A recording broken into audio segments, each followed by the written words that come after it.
감동의 아침입니다. 우리 아침 예배로 하나님 앞에 함께 나가겠습니다. 오늘은 마태복음 26장 36절에서 46절까지의 말씀을 우리 함께 읽으시고요.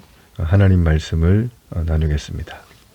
이에 예수께서 제자들과 함께 겟세마네라 하는 곳에 이르러 내가 저기 가서 기도할 동안에 너희는 여기 앉아 있으라. 베드로와 세베대의 두 아들을 데리고 가실새 고민하고 슬퍼하사 내 마음이 매우 고민하여 죽게 되었으니 너희는 여기 머물러 나와 함께 깨어 있으라.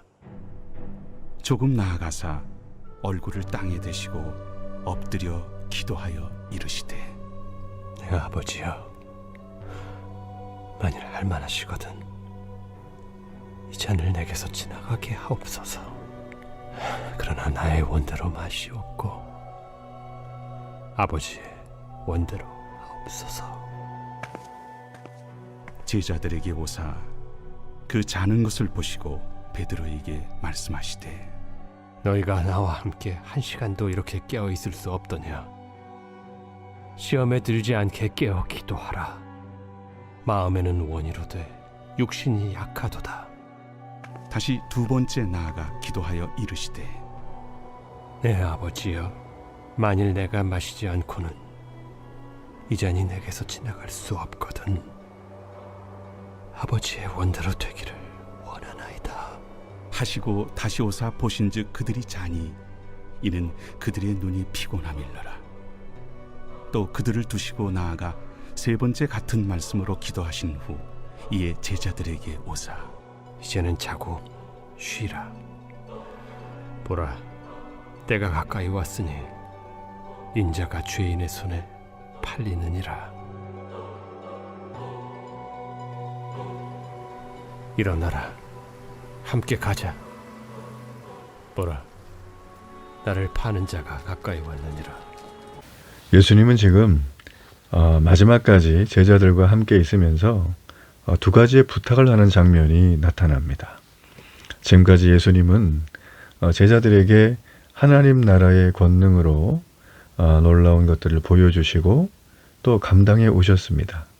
그리고 이제 십자가를 지는 바로 그 직전에 이제 제자들에게 겟세마네에 함께 가서 두 가지의 부탁을 하는데, 오늘 제자들은 예수님의 두 가지의 부탁을 어떻게 이행할까, 또 어떻게 그 내용을 받아들이는가. 자, 그런 부분들을 이 아침에 좀 살피겠습니다. 자, 예수님과 제자들은 겟세마네라는 곳에 갔어요. 자, 이 겟세마네라는 뜻은 기름을 짜는 곳이라는 뜻인데, 자, 이곳은 아마도 올리브 과수원이었을 것입니다. 예수님은 제자들에게 당신이 기도할 동안 그곳에 앉아 있으라고 하셨습니다. 자, 그리고는 변화산에서 동행했던 세 제자만 데리고 조금 더 가셔서 당신이 고민해 죽게 되었으니 거기 머물러 함께 깨어 기도할 것을 부탁하십니다. 이게 38절까지의 내용이시죠. 자, 게다가 지금껏 하나님의 뜻과 다른 것을 언급조차 하시지 않던 분이, 자, 이때는 39절에 보니까 하나님의 섭리, 그 계획을 피하기 원한다 하실 정도로 심각한 고통을 겪고 계셨습니다. 예수님의 제자들이 아니라 그 누구라도 사실 신앙은 고소하고 인간의 도의만 따져보더라도 예수님의 이런 급박한 고통이 있는 상황에서는 함께 있어야 되죠. 그리고 깨어 있어야 되죠. 그분 곁을 떠나지 않고 함께 기도해 주는 게 이건 마땅한 일입니다. 자, 그러나 제자들은 그 기대를 저버리고 말았습니다. 예수님은 그들에게 한 시간도 깨어 있을 수 없느냐고 탄식하셨고, 시험에 들지 않으려면 깨어 기도해야 된다고 말씀하십니다. 죽기까지 예수님 따르겠다고 베드로가 바로 앞에서 얘기를 했죠. 그러나 여러분, 마음을 먹는다고 일이 진행되지는 않습니다. 마음을 먹고 기도를 해야 돼요. 기도하지 않으면 우리의 육신의 연약함은 시험을 이겨낼 수가 없습니다. 41절에 보니까 시험에 들지 않게 깨어 기도하라. 왜요? 마음에는 원이로되 육신이 약하다. 여러분, 이거는 우리에게 주는 시사점이 매우 크다는 것입니다. 깨어 기도하는 모습이 없이는 예수님의 제자로 살기는커녕 예수님을 인정하고 세상 가운데 나타내는 일은 할 수가 없습니다. 세상의 공격을 이겨낼 수가 없습니다. 예수님이 십자가를 놔두고 제자들에게 마지막으로 부탁하신 것이 깨어 있으라. 자, 이 말은 오늘 우리에게도 하는 말씀임을 우리는 분명히 알아야 될 것입니다. 자, 예수님의 두 번째 기도가 42절에 보이죠? 자, 거기에 보면 자, 첫 번째 기도 내용과 좀 내용의 차이가 있습니다. 자, 첫 번째 기도는 그 잔이 지나가는 것에 중심이 있다면 괴로우셔서, 두 번째 기도는 이게 하나님의 뜻이라면 이 고난의 잔이더라도 기꺼이 마시겠다. 자, 이런 결단이 흐르는 걸 봅니다. 자, 하지만 제자들은 43절에 보니까 어때요?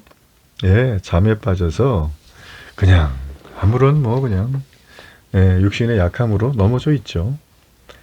자, 여기서 이 제자들의 모습을 통해서 예수님이 십자가를 지는 이 정말 중차대한 가장 중요한 시점에 그렇게 호언장담하고 예수님 옆에서 보고 듣고 했던 제자들은 아무런 소용이 없는 거예요.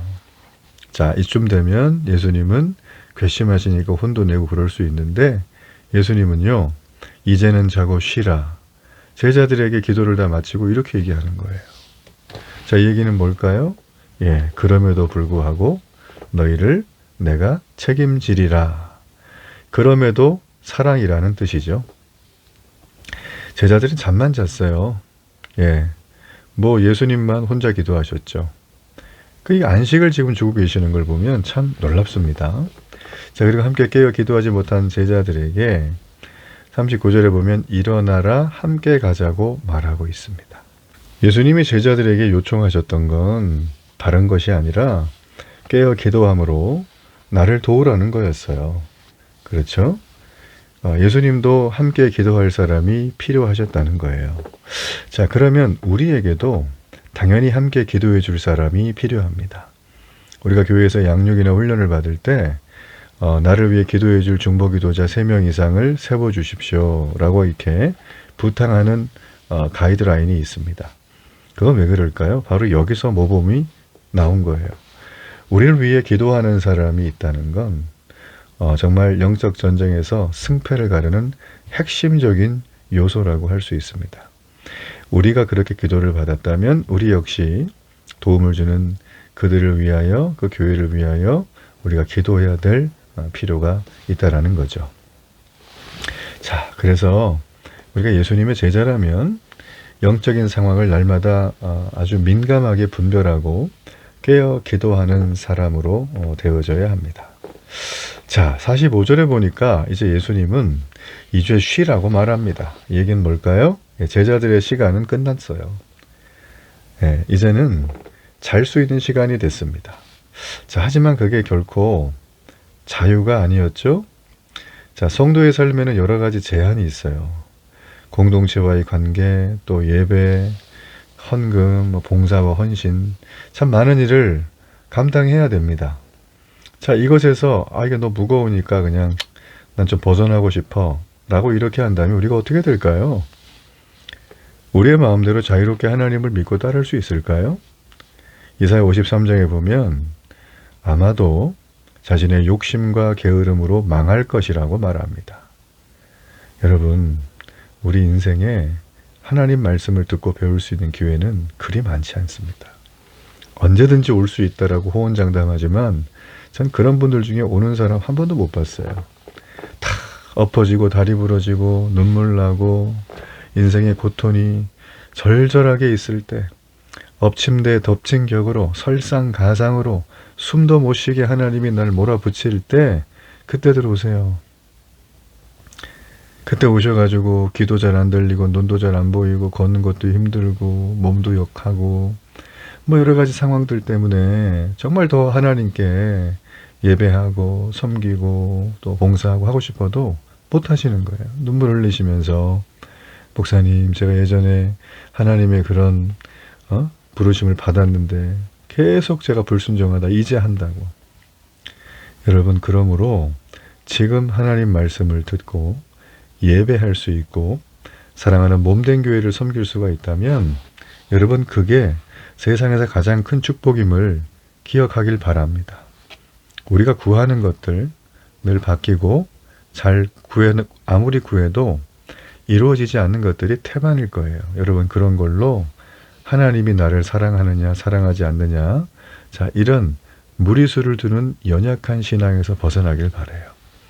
우리에게는요 하나님의 소명이 있어요. 그게 뭔지 아세요? 소명이라는 건 나의 목숨을 내어놓는 부르심이에요.